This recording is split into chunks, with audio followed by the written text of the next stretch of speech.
NCERT द्वारा निर्मित mathematics kit में टोटल 11 आइटम है। उन 11 आइटम में से आज हम लोग ये रस्सी लेते हैं और रस्सी के बारे में जानते हैं। ये रस्सी हमारी 1 मीटर लंबी रस्सी है और ये रस्सी 10 बराबर भागों में बांटी हुई है। ऐसे करके हम देखें तो 10 बराबर भागों में बांटी गई है और हर भाग आपका 10 सेंटीमीटर के बराबर है। तो टोटल कितना हो जाएगा? 100 सेंटीमीटर। ये 100 सेंटीमीटर आपका 1 मीटर के बराबर है। और इस रस्सी का उपयोग हम कहाँ कर सकते हैं? किसी चीज़ को नापने में। मान लो ये टेबल हम नापते हैं तो ये एक बार नापे और फिर यहाँ से फिर और नापा तो आपका ये दो भाग और नप गए तो 1 मीटर आपका कितना 100 सेंटीमीटर हो गया और ये 10 तो 120 सेंटीमीटर लंबी ये टेबल की लंबाई है।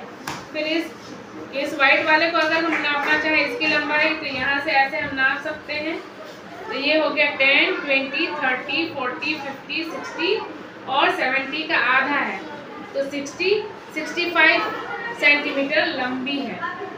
और किसी गोल चीज़ को नापना है तो गोल चीज़ को नापने के लिए स्केल से हम नहीं नाप सकते हैं लेकिन रस्सी से आसानी से नाप सकते हैं।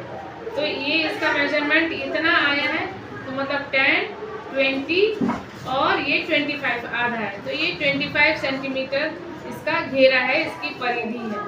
तो रस्सी की बहुत उपयोग है।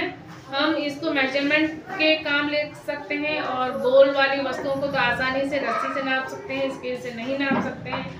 फिर रस्सी का उपयोग हम बहुत अलग अलग स्थितियों में कर सकते हैं। मान लीजिए झूला ही डालना हो तो हम डाल सकते हैं। फिर मान लीजिए रस्सी अर्गन बांधना हो तो हम कपड़े सुखाने के काम कर सकते हैं।